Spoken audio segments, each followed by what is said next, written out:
Welcome to Solo, the single person's guide to a remarkable life. Your host, a behavioral scientist and bachelor, talks to leading experts and successful singles about living solo and living well. Travel more, make things, sleep in when you want to. Here's the playbook for the person who is unapologetically unattached. Now, please welcome Dr. Peter McGraw. Welcome back.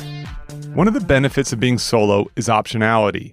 You can do more with your life than the standard Monday through Friday, 9 to 5, or these days, 8 to 6. Today's episode explores an intriguing idea. Give up your residence and head out on the road to live and work. The rise of the digital nomad lifestyle has been fueled by the rise of remote work, Airbnb, and other technological advances. I'm joined by an enthusiastic digital nomad, Jesse Thomas, and a return guest, Lisa Slavid, who is new to the digital nomad game. They give you an initial glimpse into this exciting yet challenging lifestyle. We talk tips, tricks, and pitfalls, but the thing that I like most about the episode is the use of a theme to help you make decisions about where to go and what to do, chasing food, weather, or other available singles. I hope you enjoyed the episode. Let's get started.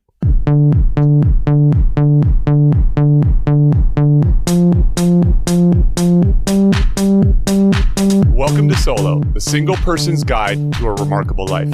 I'm Peter McGraw. Today's guest is Jesse Thomas. Jesse is the CEO and founder of Jess3, a creative interactive agency specializing in data visualization.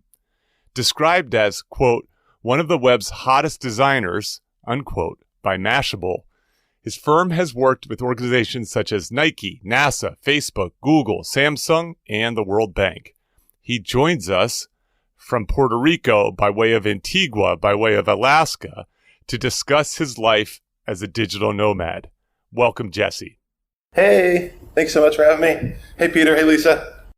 We are joined by a previous guest and now guest co-host, Lisa Slavid. Lisa is an expert in strategic planning, positive psychology, strength building, motivation, and innovation. She has over 25 years of experience designing learning workshops, programs, and keynote speeches. She works with organizations from corporations, universities, and nonprofits. She's an organizational consultant, an executive coach, a semester at Sea trustee, and the creator of the published P. Doodles cartoon series, which you must check out on Instagram. Lisa appeared in episode 17, which feels like a long time ago, titled Lisa's Second Mountain, where we discuss her plans to be a digital nomad. She was living in Santa Barbara at the time. She now joins us from Hot Springs, Arkansas. Welcome back, Lisa. Thanks for having me back. Hi, everybody. All right, it's great to have the two of you on the podcast. This has been the most difficult one to set up. This is what happens when you try to get two digital nomads into a remote space at the same time. Jesse, you are joining us from Puerto Rico.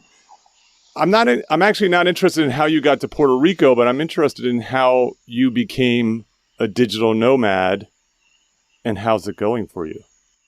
It's going great. When I sort of think about where I was, 15 years ago, I was intrigued by web design as a business, for the ability to be a freelancer or to have my own little thing, so that I could do this exact thing. I think the cool thing about having your own consultancy is that you can charge the prices you want to charge, and you can spend the money the way you want to spend it, and then most importantly, you can use your time and your schedule how you see fit. And I think that it's a great luxury that we don't think about. These 9 to 5 jobs, man. If you show up one day late, you might be an executive or whatever. Mid-manager, you show up one time late, you could get fired. I just think that's so crazy. And so trying to avoid being fired and still have fun, and then adapting that into having as much fun as possible.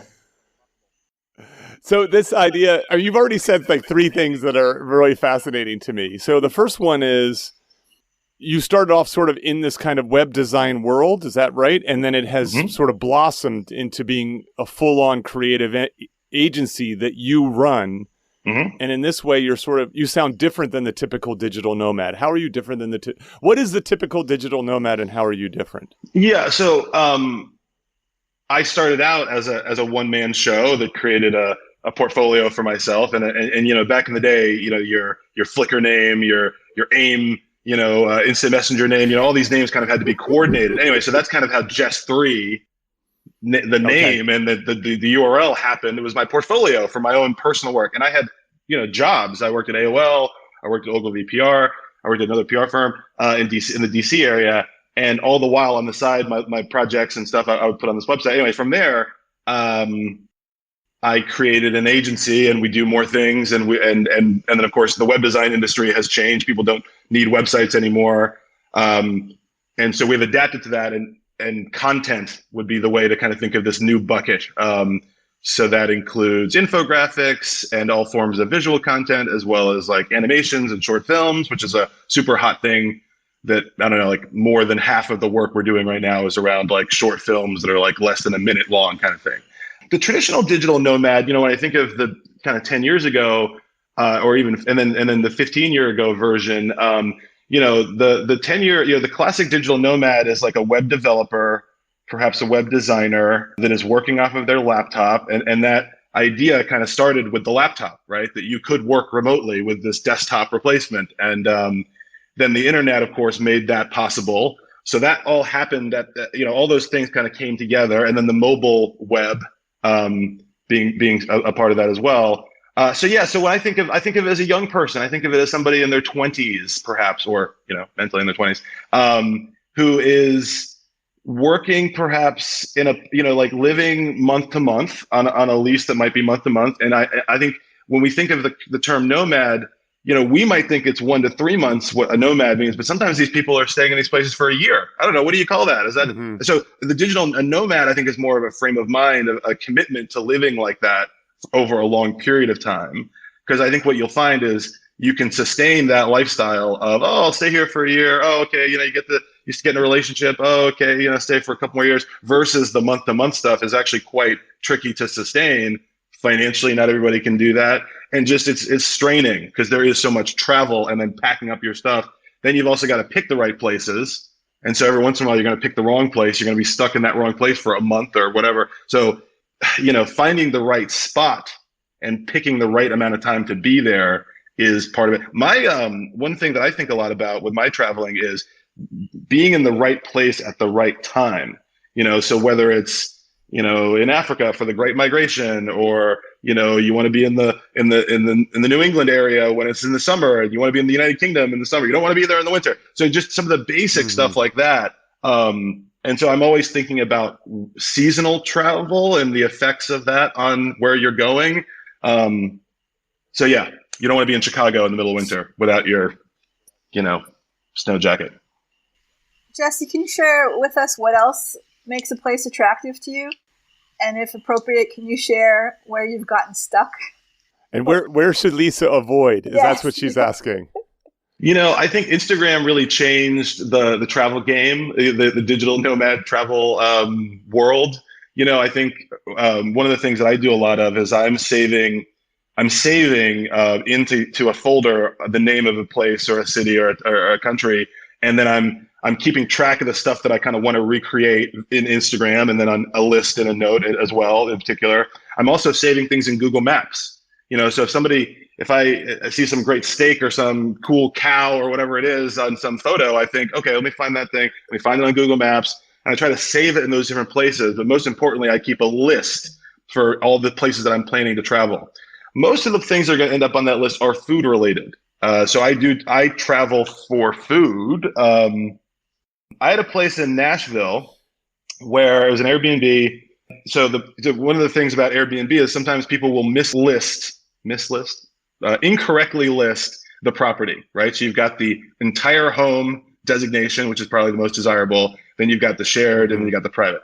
So this guy had his music studio in the apartment. Okay, this is like a 3-bedroom apartment. One of the bedrooms had his music studio. So we rent the place, we show up, And he's like, oh, actually, I'm going to come by tomorrow to work on some music. I'll just let myself in and I'll just be in the studio. Don't worry. I might be in the kitchen to make myself. I was just like, wait, what? So depending on. You're like, now I know why this was such a screaming deal. Yeah. Well, see, but the deal thing is sometimes price it's not just about, exactly right.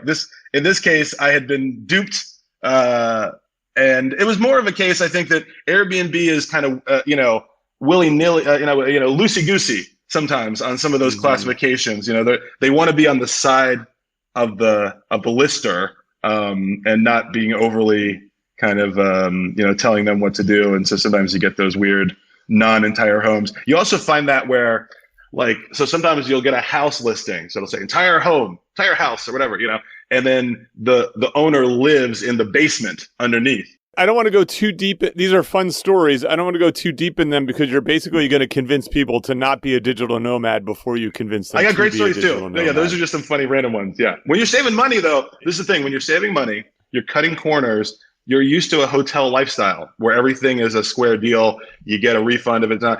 Airbnb, you're still going to get the refunds if things aren't right, but there's a lot of gray area with Airbnb. And you can take advantage of that as well though. So I already hear you, and I think Lisa's already trying to hone in on one of these considerations. And I actually want to talk about Lisa's decision making about where you're going to live or where you're living. But so it sounds like there's this one issue of, a requirement for this job is some flexibility. That is that you can work it on different time zones, that you need connectivity, but you don't actually need to be meeting face-to-face with clients in the same room and so on, right? This is where the initial sort of nomads came from. Obviously, the rise of Airbnb and just the internet makes it easier, but you're saying so work aside, you have the flexibility to go where you want to go. I had come across this idea of digital nomadship fairly recently. I was in Berlin visiting one of my friends, and he offhandedly told me about some guy who works at TechCrunch who's a digital nomad. And I was like, what exactly is a digital nomad? And he went into, he's like, yeah, someone who's kind of without an official home, moves around, they need a laptop and a phone and so on. And I kind of went down the rabbit hole studying this stuff and frankly, at times fantasizing about it. And one of the themes was Berlin in the summer, Bali in the winter. So you're chasing warmth. Mm-hmm. So one consideration, it sounds like which is a consideration for you, is you were in Alaska in the summer, obviously not in the winter.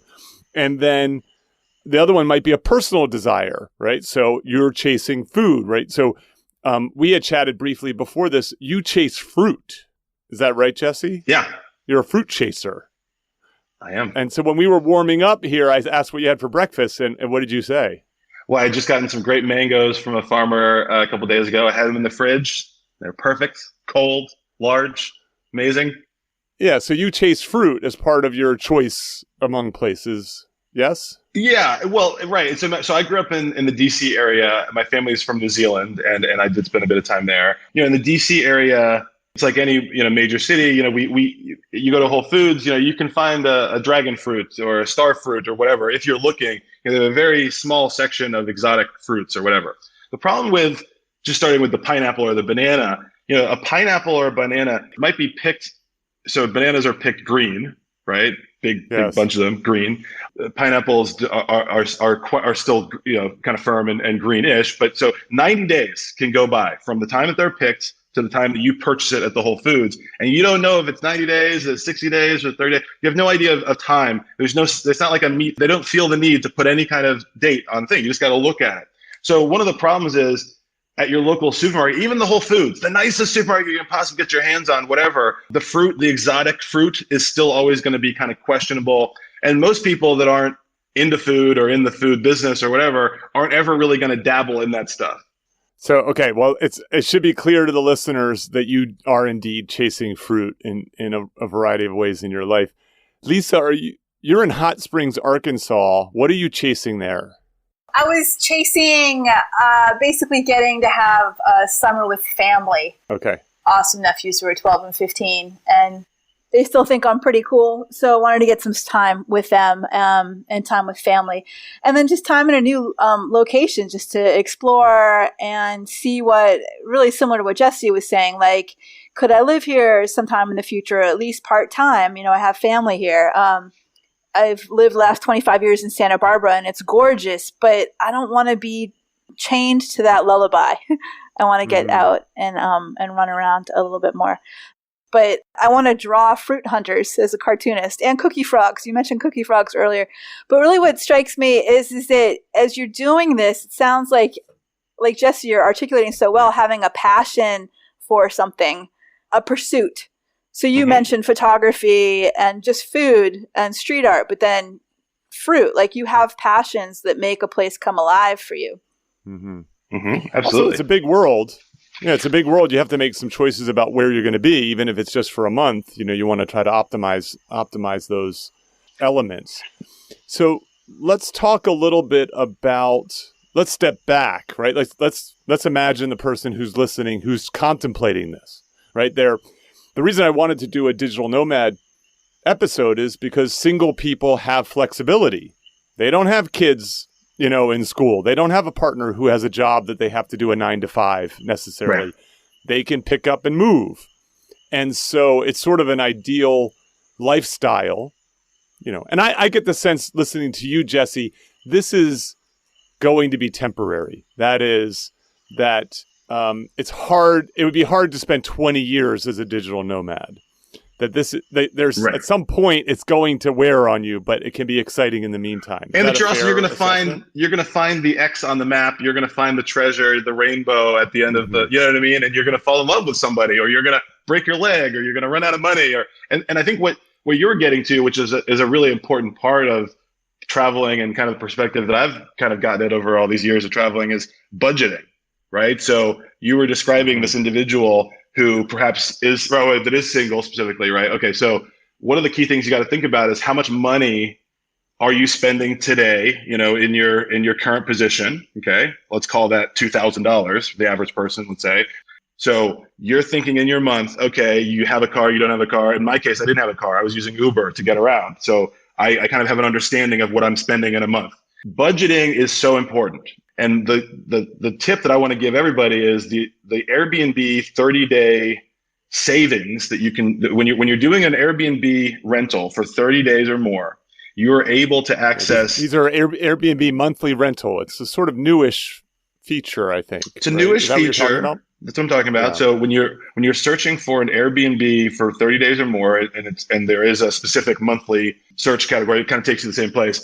You're able to access discounts that the lister has chosen to put in there. So they're not always going to be there, and they're constantly changing how you view those discounts. You got to click all the way through, click to the price, it's going to show you the discount. I'm able to find discounts of 90% and everything in between. Let's call it an average of 50%. You could look at Maldives right now, and you could put in November to December, and you can find places that are 50% or more off. So back to that number. So this $2,000 number that sort of the average person is probably working with. One of the big things about budgeting that you got to think about is room and board, transportation, food, entertainment. Those first two are really important. Transportation. So when you're renting a car around the world, I paid as little as $500 on the island of Molokai in Hawaii. Cash deal, local, car rental place, $500.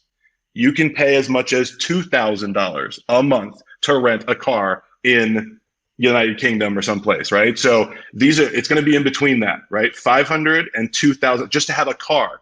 So if you're working with $2,000 or less, okay, well, you're going to have to figure something out on transportation, i.e. go to a place like Paris, go to a place like the Maldives where you're just going to be on an island. You don't need a car. You can save half your budget, because that's about what it's going to cost. Now, you can share that expense, obviously, which is a whole other thing. But if you're just focusing on what you've got to spend, it has to be in that order. Budgeting is so important. You're saying, okay, the person who's considering doing this, first thing you got to think about, what's your burn rate? So like, where do you want to go? What's it going to cost? What's your monthly budget? Nut, so to speak? Yeah, absolutely. Yeah. Mm-hmm. It seems to me that there's the other side of that, which is, where's your income coming from? Like, what are you going to be living on? Like, how much of this is going to be savings based? How much of this is going to be the money that you're going to be making? How steady is your income? How variant is it? And so on, like how good's business and so on, right? So it seems to me those two things go hand in hand. They do. That is, I mean, part of the reason I would struggle as a digital nomad is because I've gotten used to fancy things. I would have been a great digital nomad at 27 as a grad student, but right now I'm just like, all right, well, I guess I'll do this, in a sense. But so, what's your job? Can you continue to make good enough money, not in your home city? Yeah. Right? That's the thing. And it seems to me what you're alluding to is some jobs are better than others in terms of making decent money and covering that. Oh, yeah. I mean, I got nothing but bad news for you on that front. I mean, web design and digital design, designing infographics, animations, that's a great business. I got lots of tips around that. But I think, I see a lot of people struggling, and I see a lot of poverty in my travels. I don't know. I see people living cheaply, the kind of people that travel in those hostels and stuff. I mean, there's a lot in between the kind of young hostel traveler and then the kind of middle-aged single digital nomad. One thing you touched on that I wanted to bring back to is, stuff, right? You're saying you're living luxuriously. You have all this stuff. You have all these physical things as well. And putting stuff in storage, which is the first step, by the way, of this digital that is where the movie begins. There's an expense to that. And the cost of that, in a year to have your storage locker, the difference of cost can be $1,000 a month if you're in a city, or $2,000 a month, $2,000 a year to be in the city. It can be like half that price if you go out into the suburbs and go into the rural areas. So that's one of the tricks I learned is with those storage units. The more out in the rural part, the cheaper they're going to be, because it is square footage. You're basically renting an apartment with no stuff in it. That really is what the business is. In fact, they will sometimes name the alleyways that you have your storage lockers as streets, and they are landlords. I see. So a couple things to think about with that is you need to have your stuff in proper storage, because you don't want to be thinking about your stuff getting damaged. And one of the key things about these cheaper storage places is they often are not managing the heat. So let's say you're in Alabama where it can get really, really hot. You're in Chicago where it can get really, really cold and really, really hot. Your stuff can actually get damaged in the cheaper storage companies. So what you want to do is make sure you're sticking with a chain, a big company, and you want to make sure that the temperature is managed of all your stuff. But storage of your stuff, that's another one of your expenses. The last thing you want is to be digital nomading and you've run out of money and you think, oh my God, I got to pay the storage bill. So you got to think about how you're going to pay your storage bill as well. That was going to be one of my questions is where do you put your stuff? And it's sort of like a George Carlin illusion. Like you got all At one point, stuff. I had four storage units around the country. I had 2 in Los Angeles area. I had 2 in the DC area, basically. So I had 4 at once. Yeah. And over time, you consolidate. I've just downsized. But the flip side of that question too is what stuff do you take with you? Yes. So I think when you're traveling solo, one of my first tips for people that I love to bring up is on your laptop, I like to bring with me vintage game controllers that plug into the laptop. So I'm playing arcade games, retro games, modern games on the laptop. And your laptop and your different media devices, that's kind of like the first thing you want to get right. With the iPad and the iPhone, you have the tablet and the phone, you have the ability to offline download movies. So that's like step number 1. My tip on that is YouTube has a premium feature that allows you to offline download content. So there's a feature of YouTube called Watch Later, where you're constantly like saving things to your Watch Later folder or whatever. Think of it as like a playlist. You can set that to be downloaded. Okay. So all the stuff that you've just kind of saved can be put there. What they're doing now is they're adding things into these playlists that you're offline downloading that are like suggested downloads. Anyway, so there's a lot you can do with this like offline downloading. Same goes with Spotify. You want to have the biggest storage you possibly can. So tip number 1 for being a digital nomad is making sure that all of your digital devices have as much storage as possible, and you want to fill them all up with entertainment content, not necessarily like your backup of all your photos. Not necessarily, right? Because you want to make sure you've got those movies. So renting movies, buying movies, all that stuff. You want to get that library locked down, because sometimes you'll literally be without internet. You've just got these devices. So that's one key thing. Jesse, I think you are forgetting how advanced you are in the world of digital nomadship, right? So hold on. So let's just step back for a second. You need a phone. You need a laptop. It sounds like it would help to have an iPad or some sort of tablet also. Right, not necessary for the tablet, actually, right? Mm-hmm. It's not necessary. Okay, so you need those two things. I think so. Obviously, you need a passport, right? You know what I mean? Yep. You don't need much else, though, man. This is the key thing. Just to interject on that, right? So there's food things, right? So you've got your bathroom bag, you've got your food bag. So in your food bag right now, I've got things like my manual espresso maker, and like a bag of sugar, and a bag of salt, and a pepper grinder. I've also got like sometimes you'll get in takeout bags, they'll give you the knife and fork with a napkin, stuff like that, or a spoon. Yes. Plastic spoons and stuff like that. I'll kind of have a little collection of that at any given time. But coffee, high quality, ready ground coffee that I can just put in my espresso maker, that would be kind of one key thing. I always have a sketchbook and pens with me. I have a game. I just bought a Game Boy, so I've always got some kind of retro game thing going on. Books, clothes. The trick is you don't want to overpack. Okay, that's my number. When you're thinking of what to pack, rule number one needs to be don't pack more than you need. So like I'm a big fan of underpacking on the clothing for like the t-shirts or the tops, because you can buy those at that cool bar you go to. You can buy that cool hoodie at the place or whatever. So I try to build in roof. What happened in this case, I started traveling in November. I traveled to New Zealand, where I'm from. All my bags were stolen at the beginning of my trip, actually. So I started over buying things on this trip. And so I've really gone out of my way to buy things on the road and then replace just the specific things that I was missing. So I've really gone through this mental exercise of like, what I went through it to begin with, like, what did I need to bring on the trip?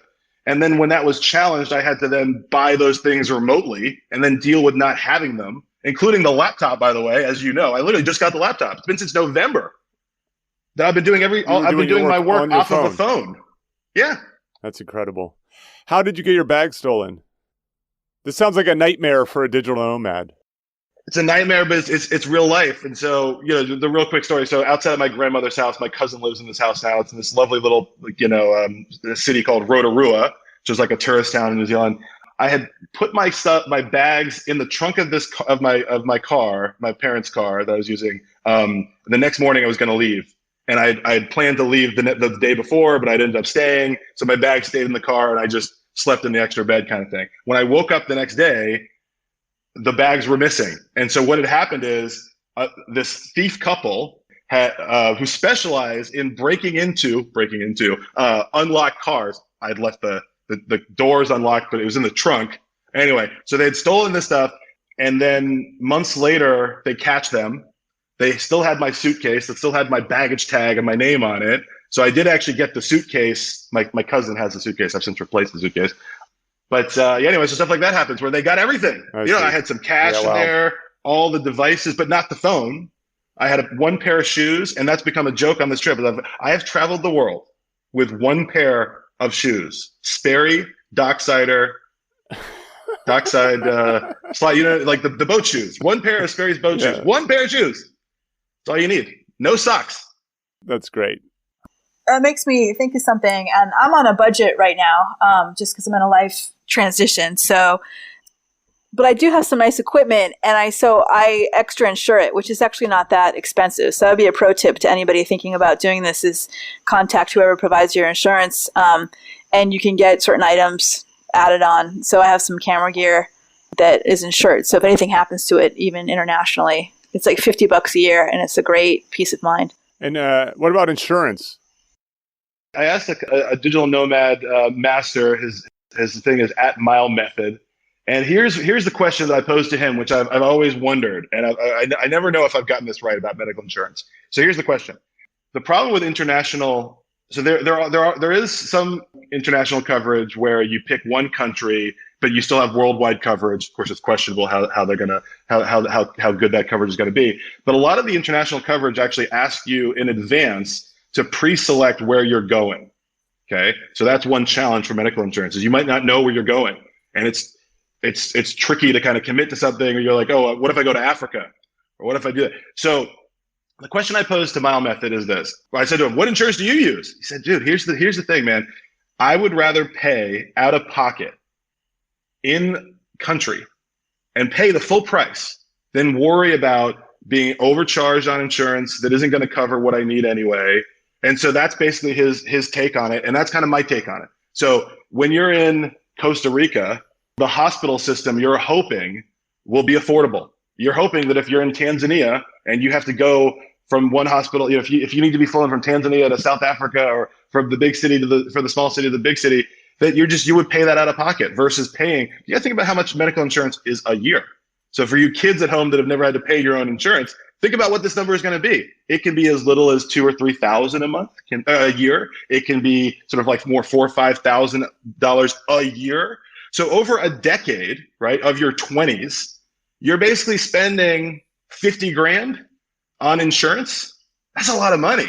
So if you're in between kind of, middle class and upper class, you kind of understand how money works. You kind of want all of it to spend on that, on the thing you're spending money on that day. You could argue that the reckless approach is, yeah, pay out of pocket, but in the back of your mind, you're saying, hey, I would have paid 50 grand over this every decade. 50 grand I would have spent on insurance. So that's 50 grand you could spend out of pocket. And I think that's the challenge you have to take on is, are you going to third world countries where they're not really going to even respect the insurance you've got, and you're going to be playing games and, chasing waterfalls on the coverage that's not actually going to cover you? All right. So it looks like we've covered many of the sort of basics here. So obviously the budgeting, make sure you have a job that is mobile, that actually can finance this lifestyle, the stuff, both the digital stuff, as well as the stuff that you sort of need. It sounds like a little bit of what you're considering is, what are the kind of basic things that you absolutely need to live a little bit of creature comforts, whether it be entertainment-based or your coffee, in these different places. Really operating pretty lean it sounds like the key to this. So that you can buy on the fly. That's the key of that, is right. The idea that when you're there, you've got room in your suitcase to buy that shirt, or you've got room in your stomach to buy that extra thing at the market because you didn't pre-plan and buy everything at the supermarket when you got there. You thought, okay, let me see how it goes. So that's just a travel philosophy is less. You don't need all that stuff because you're going to have to carry that stuff. You're going to have to carry somebody else's bag too. You're going to be stuck with it. You're going to have to drag it. Your wheels are going to break. Everything's going to go wrong. You're going to have to carry the bag that's got the handles are going to break on top. You have to hold it from the bottom. Everything's going to go wrong. It's going to rain. Yeah. So Lisa and I I mentioned at the outset that she's a trustee for Semester at Sea. Both she and I have participated in Semester at Sea. It has a little bit of both of these elements where you have this sort of luxurious, comfortable space while you're on this ship going around the world. And then you're in India or Brazil or South Africa or any number of places, Vietnam, and you're sort of mixing it up, and you might be rather lean for 4 or 5 days out there in the world. And one of the things that gets preached on the ship, which sounds apt, is this notion of flexibility. Right? Flexibility. Like, things are going to go sideways. You have to be able to adapt. And it's interesting to watch the students and the staff and the faculty on Semester at Sea at first struggle with that. And by the end, they're like grizzled veterans. Like, they can move adeptly through a culture after being on the ground for 1 hour. They can figure things out. And one thing that you reminded me of there is the idea of fear when we travel, right? The idea that we're scared that we're not going to be able to get the things we want when we're there, so we have to bring them in advance. We're scared that instead of going to the farmer's market up the street in the third world country like everybody else does, that, oh no, that could be dangerous. So one of the things you learn, I think, very quickly, and what attracts one to travel is that that's a myth. That it's like, Like I grew up in the DC area. There are neighborhoods in DC that are super dangerous where you literally could be physically attacked or die at 10 o'clock in the morning kind of thing. It's not the same in some of these other places where I don't know. So depending on where you're coming from, your idea of fear is going to drive a lot of your decisions. And it's a really cool experience to disarm yourself and to allow yourself to be part of a community and to ask questions. Now, one of the cool things about Airbnb is this is like staying with your uncle or something, right? I don't know, like they will call, their relative and say, hey, this single person's here, go on a date with them. Hey, this person here has a flat tire, go help them. Hey, this person likes fresh fruit, bring him some fruit, whatever. But they're pulling their Rolodex out for you. And so that experience is actually typically reserved for the concierge experience at a Four Seasons or something, right? Where like, yeah, they'll kind of do that for you there, but they'll charge you every step of the way. And you don't always know if that's actually the organic experience. And you're lucky if you find it. So Airbnb, like couch surfing before it, really, the whole idea of that community is that you are going to ask for favors. And when you're in the third world traveling on Airbnb, that becomes very important. You might be in a place that's got political unrest and this person is helping you stay alive, or you're in a place that has very strict rules. And when you arrive at the immigration, this person's got to be on the phone with them. I don't know, like this is like an uncle. This is like a relative that can do so much or so little. And that, I think, there's a really cool, whether you're being a digital nomad or not, just embracing this idea of having a local connection. That if you got into a problem, you might call up that guy and say, hey, wait a second, hey, talk to these guys. Hey, that happens. That really happens, where you put the Airbnb host, to somebody who's giving you some static about whatever. And without that wouldn't have gone as well as it did, kind of thing. I have a comment and then a follow-up question too. I think my comment is, Jesse, I love how you just said about like be disarmed, like immerse yourself in the culture and the place. And that's part of the beauty of it. We're not going to another place to just have the same fast food we could have at home. I would say though, one of the things I've been finding as a digital nomad as a woman, as I drove across country or came to a new place, I'm pretty friendly and I smile to people, but I don't know the place.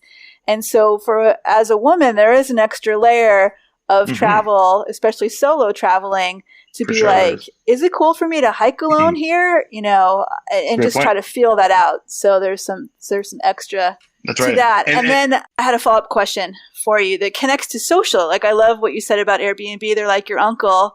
I'm lucky enough that I'm an artist, so I already painted the woman's house who I'm subletting this from right now. Like it's kind of sweet to bring little gifts or offer something. But my follow-up question for you too, because you've done more of this than I have, is the social aspect. You're in place for a month. How do you connect? What happens if, your friends are halfway across the world and it's nighttime and you're like, who do you hang out with besides the Airbnb uncle connection? Okay, so for sure, great question. So I think, traveling as a woman, I think what you're really saying, or what I really kind of understand about that, the complexity of that is that as a woman, and I guess this also is, there's a, depending on how physically strong you are as well, as a guy as well, whatever, there's a scale of how open and disarmed you could ever really be, right? Because as a guy, you think, okay, I'm ready. All right, let's fight, but maybe women are never going to be that sort of crazy and sort of be willing to even be that open with it. And they'll always be very reserved about the security. That's a tricky one. Now, with Airbnb, let's say that you've gone out of your way to find a female host, or maybe it's a person of color host, or whatever it is you feel comfortable with, right? And or it's an LGBT host, or whatever it is. Or maybe this is a person that you know or that you've connected with on the road that can help you, guide you on that safety journey. And that's basically all you can do. In your case, it's the aunt, the cool aunt. They're going to kind of give you that insight, but you've also got to pick and choose places that you have that understanding of that are going to work with how you're trying to travel. What was your second question again? Was the social aspect like? How do you meet people? Okay, great question. Yes, right. Yeah, which is really, I think this whole podcast could be about just that actually. So two things.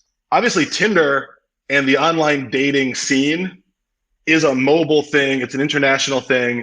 So same thing with Uber. When you get into a city, it's like, okay, is Uber the thing here or does it have a different name? And so same thing with Tinder. Some cities have Tinder, other countries have different things. But anyway, it works the same way. So online dating is still a thing, and then regular dating is still a thing. So you can still use your same tricks. You go out with your Airbnb host and on a Friday night with a bunch of young single people and kind of go that route, or do you do what you're normally doing with your online dating? So the dating, I think, is, it's just as hard to meet somebody in a new place as it is to meet somebody in another place.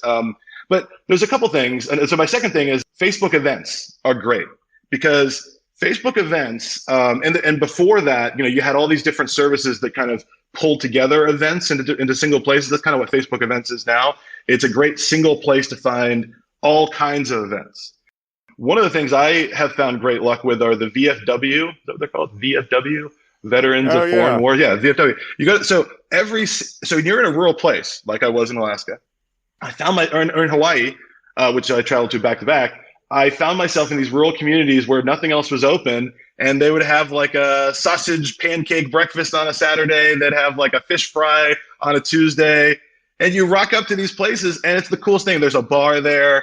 It's older people. They're square. You're in Hawaii, you're in Alaska, whatever. And they do these events on a regular basis. And so that's right there is a classic trick, whether it's the VFW or the Facebook events in particular, to tap into a local community. So also like game nights are fun that I found myself randomly meeting cool people at, because those are the kind of people that are willing to meet people, So like we played Scrabble. There was like a Scrabble night at a Hawaiian game thing that I found on Facebook, and it was super fun. So random stuff like that. Now, normally pre-COVID, you have actual events to go to, and events, sporting events, music events, etc., or lifestyle events, food events. That's why people travel.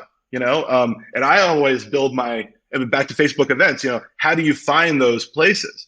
That's Facebook events is a really good answer for that. When you're in Google Maps will even show you the RSS feed of the location's events, because it's hard to test this now because nobody's doing events, but you can find, events are there. Google and Facebook are doing a great job. So Google does a similar thing to Facebook, where in Google, if you search, events in Honolulu, they have a very nice interface where they've collected event listings from different places. So Facebook and Google are kind of the answer to that. Those are great tips. And it actually reminds me of a story about you, Pete, because you can flip it, about being welcoming to whoever's visiting your area and kind of go the extra mile to help them out. Like, this isn't just about, hey, how do we figure out how other people can help us out when we travel, but it's how do we welcome people in. And Pete, I'm remembering a story about you meeting a woman traveling who had like a long layover, and was it LA? I think she was from Asia, and you're like, let me give you a tour. Is this not ringing a bell for you? No, but it's not because I don't think it didn't happen, but because I probably have done that a number of times in my life, where I just befriend someone who's from out of town and say, oh, well, what are you interested in? Let me give you some tips. Right. Lisa, I want to respond to it's interesting hearing Jess, your response about Facebook events and the dating apps. I'm a big fan of Meetup. And so when I'm in a city, especially if I'm in a city, not in a rural community, but if I'm in a city, I'll go on Meetup and I'll look for a writing group. And they actually oftentimes are held either like on a weekend, mid-morning or a weekday in the evening.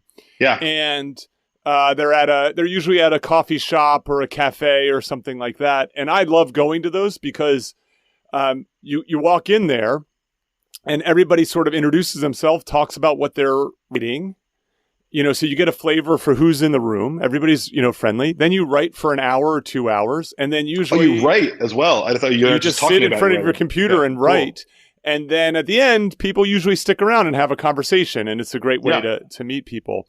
So I really like the fact that there's a digital thread through all of this, right? So there's the machines that you need to do the job. There's the Airbnb to get your places. There's the dating apps to get your dates. There's the Facebooks and Meetups and Yelps to get your places. Yeah. And then, to get your transportation and, and so on. It's such an exciting world. I think there's a highlight, though, a tension between the three of us. There's this idea of being open to new experiences, right? Saying yes in a world that you might not normally say yes to, like being open to chatting with strangers, something you might not do in your own hometown, and so on, versus safety, right? Versus like, I don't want to get myself into a thing where I'm getting ripped off, where I might get assaulted, and so on. I think, Lisa, your question is an interesting one. I mean, I have the great privilege of just being, as our joke when we were young was being a big dumb guy, so like I get to move through the world fairly, comfortably at my height and the way I carry myself and so on. But still, is it daylight? Is it nighttime? It's like daylight always has that easier element to it in terms of finding where people being out on the streets and so on. What is the method of transportation? Right? Like I think of going to Mexico City and what's the state of the art? What's the best practices so you don't get kidnapped? Like you can move through that place in a way that's safe, or you can move through that place that's unsafe. And I think doing, as you were saying, Jesse, a little bit of research to figure out where to go, when to go. My other tip is I like to find a cafe.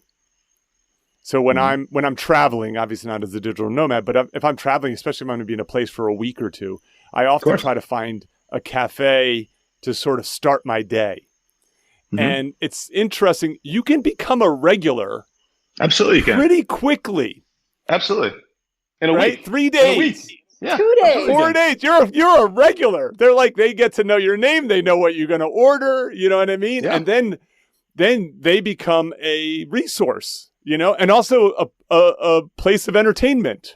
And so on. Well, absolutely. And it's everybody that you're touching, right? So, it's the Airbnb host. When you walk out the door, you say, okay, is today Tuesday? The trains are closed on Tuesdays, you might say. So make sure you go this way. This is the Airbnb host. Then you're taking that Uber, and the Uber guy says, there's a protest starting down there. Make sure you're not there at 5 o'clock. They're going to have the big alarm bells. So then you're at the cafe, and then it's the waiter, and you're saying, later I'm going to go by that protest at 5. They're going to say, no, don't go at 5, go at 7. So every step of the way, you're communicating, you're keeping notes, mental notes and written notes.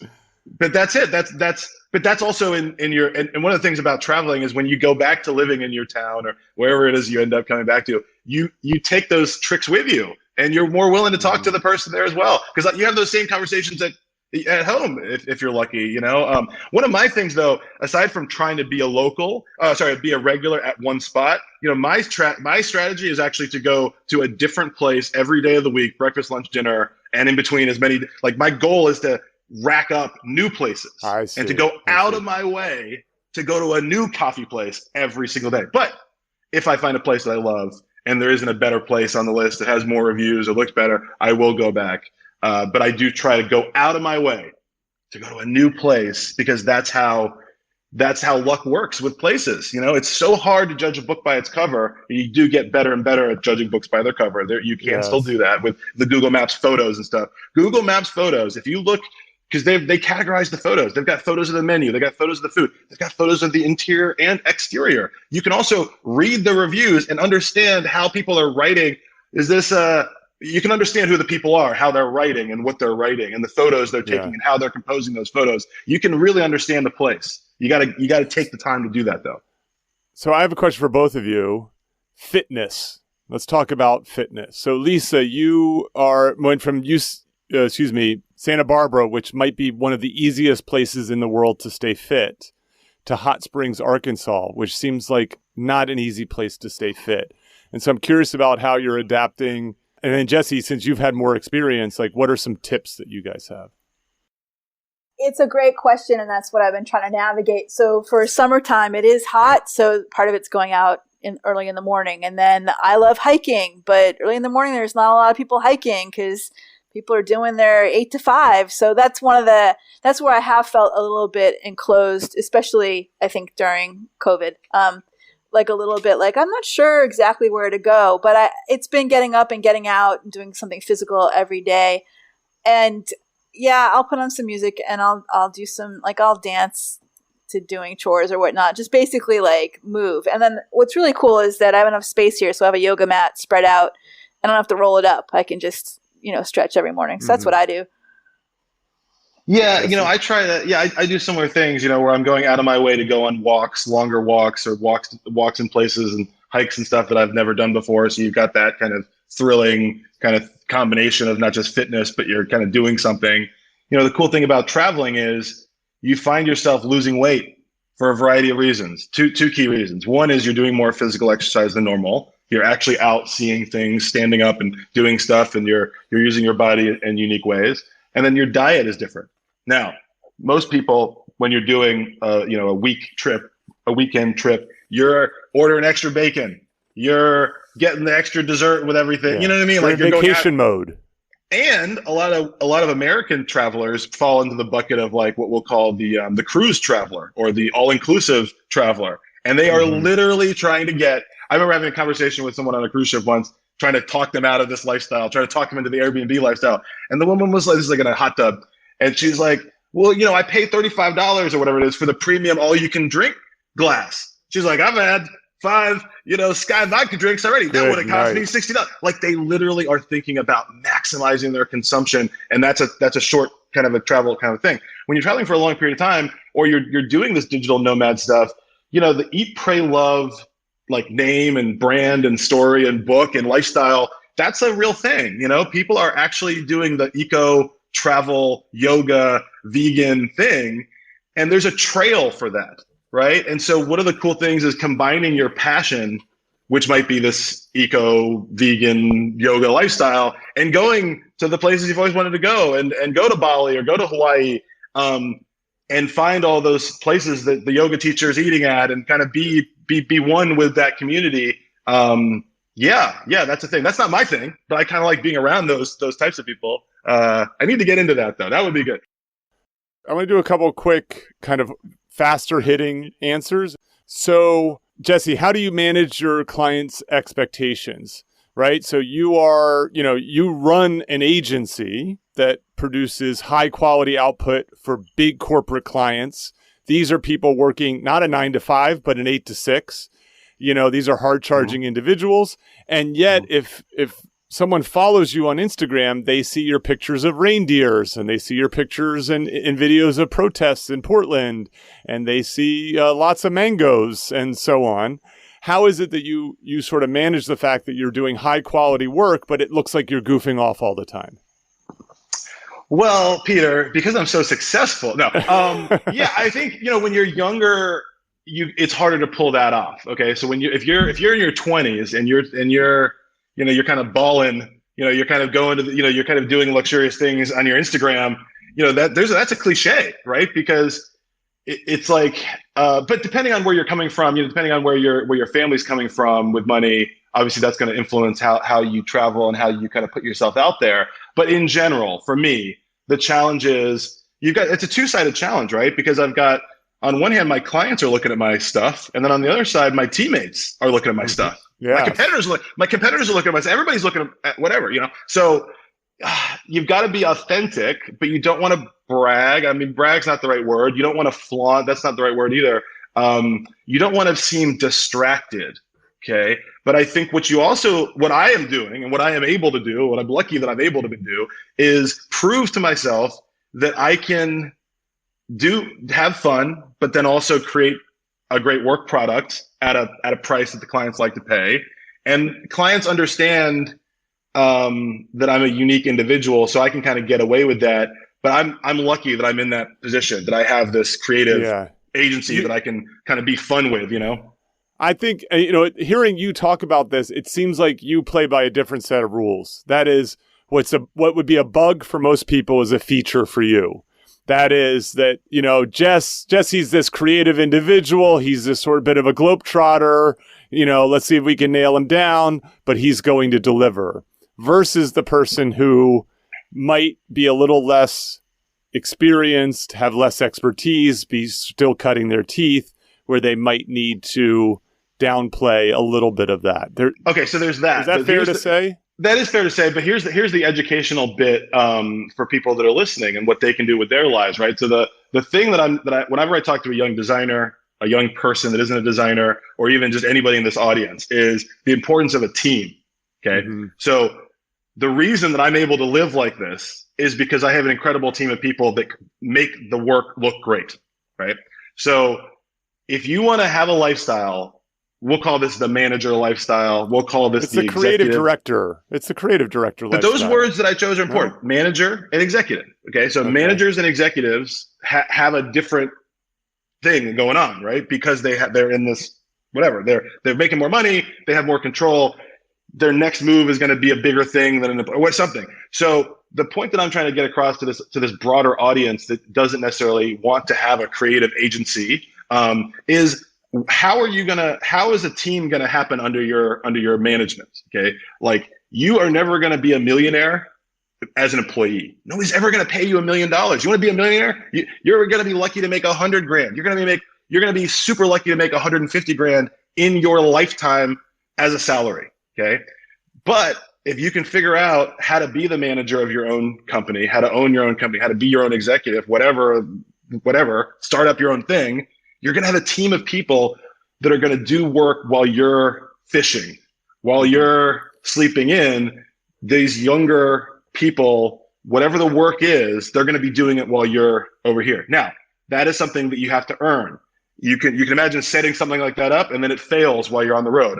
I got all sorts of stories to tell you about that kind of stuff as well. But that's kind of what you're dealing with, is you take the time to set something up that you can manage remotely. And then you think to yourself, okay, this could be managed remotely, right? And then you step away and you test that out.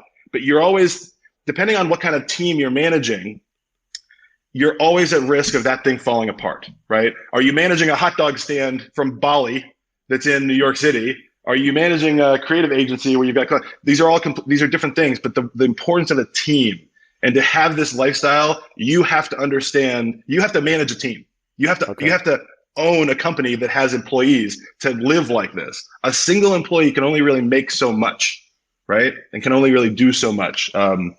It's an important thing to figure out that team service that you want to offer that might attract you to even doing it. I think you just answered the next question, which was sent to me by Kim, which is, what's sort of the best career for digital nomadship? But it sounds to me like you're saying you're not a single operator, but rather you're doing more project management related stuff. A service business where a consulting is very specific, and not everybody can do that. Like, that's like only 15% of people can do consulting, right? So everybody else, that's a tricky one. That really is tricky. I don't have good things to tell you on that, actually. Okay. So Lisa, you chose well with your particular skill set. Awesome. I looked into that. I think being an artist too. And there are probably going to be phases. Like, I would say to somebody who's considering this, if you're considering it between career choices or between jobs, that anything you could do, most people are working remotely right now, like get a taste of it if you can. The luxury of Hot Springs, Arkansas, it's beautiful. There are really cool things to do outside. It's also unbelievably inexpensive. Mm-hmm. And so I'm saving money by traveling right now. Yeah, as I was sort of thinking this through, in my last book, I talk about how regular everyday people should consider a sabbatical. Mm-hmm. And so in many ways, a sabbatical is an ideal time to consider digital nomadship. It's going to force you out of your comfort zones. You might have saved the money to be able to live on, so you don't have to work too much. Like, you can treat it as more of adventure first, work second. You can try out a new life, and then you have something to come back to. And then most people might have mom and dad pay half the trip money. So a lot of people are doing those things at the early start of their life, where mom and dad are still paying for things. As a younger person. Yeah. So my last thing, looking at the clock, is how do you avoid burnout? So I want you to answer this for Lisa. Lisa's just getting started on this. This is all new. She's figuring this stuff out. How do you avoid that idea of like, oh, I don't feel like I have a home. Oh, this is starting to wear me down, and so on. Okay. So always having a backup plan for where would you go if you get injured? Where do you go if you're depressed or you're running out of energy, right? And that place might be your home or your second home or some family place, because then that allows, so there's that. But generally security is kind of what you're looking for in that backup plan. So for me, one of the things I think a lot about is like, okay, what would I do if I had just one project and my budget was more like $1,000 a month or whatever, right?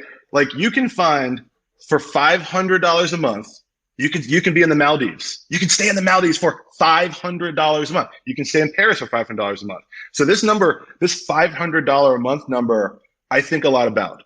I'm constantly on Airbnb checking out what is the lowest price for a month rental that's a super host classification in a place that I might want to be. And I'm constantly just gleeful when I find a listing where I'm like, man, that's incredible. For $1,000, you can get this house, or $500, you can get this apartment for a month in a place. So financial security is another key thing you just want to always think about. Like, where am I going to go if the money goes a bit low, right? That's something to think about, because your money does fluctuate when you're living like this, right? So you always want to think about, where do I go for security, financial security, or family kind of time, or visiting friends. But so visiting friends and family is that key thing for this kind of lifestyle. You're connecting the dots. You're thinking, okay, I'm going to go here for the family reunion. Okay, I'm going to go to this wedding. Okay, I'm going to visit my friend at his house here. And you're trying to connect. You're kind of keeping track of people you can kind of stay with. You're kind of keeping track of people you want to visit. And then when you're on the road, you find yourself keeping track with keeping in touch with those people, because you think in the back of your mind, yeah, I might want to visit that person. For me, it was a friend that I needed to send packages to, or like whatever. Sometimes you need favors along the road, and you want to make sure that you're staying in touch with your support team, your friends and your people that are going to be able to help you if you're in a disaster, your good friends. Lisa, what's your reaction to that? I like the idea about the backup plan and just checking in with yourself. So like, yeah, if you hit a lull or a low spot, that that, oh, this is where I go. These are my buddies that I stay with for a couple weeks, swinging through to that. It also makes me think about, like, gosh, this is so complicated, but how cool would it be if it was easy to just buy like a 5-bedroom house someplace in the middle of the country that's not very expensive, and so that you team up with other digital nomads, so people stay behind to take care of the pets, and you always have your room, but then you're off for a couple months, and then you come through and they're off. And so, I don't know, some kind of a home base like that would be really cool. Those exist. Yeah, and that's the thing about being a digital nomad, is that it doesn't need to be location like outside of DC or Boston or New York or LA. It could be in Montana. It could be in Arkansas. There's lots of cool places, that you could do that. Yeah, that lowers that burn rate. Okay, so this is such a digital nomad thing for us to have done, given that we're in 3 different places and using laptops and internet to be able to record this. As I said, this is a nice little fantasy for me. We'll see post-COVID. Do I take some of this out for a spin, so to speak? But I want to say, Lisa, thank you for coming back. And I, as I had said in the previous episode, I'm so thrilled for you climbing your second mountain, and it's good to see Thanks. you taking these initial steps and clearly thriving, albeit sweaty, thriving. And Jesse, it's great to connect with you further as an expert in this, and as someone who's very clearly really passionate about this lifestyle and realistic about its pros and cons. I think you've been a welcome voice in terms of people. I think that anybody listening to this is not going to get a false sense that this is either really great or really terrible. It has opportunities, but it also has costs. And so I want to thank you so much for taking the time away from your Instagram pictures and videos, as well as from your management of your award-winning creative agency. And with that, I'm going to say thanks to both of you. Thanks. Sure. All right. Thank you for listening to Solo, the single person's guide to a remarkable life. For more about our guests and show notes, go to petermcgraw.org. Please subscribe and share with your single friends.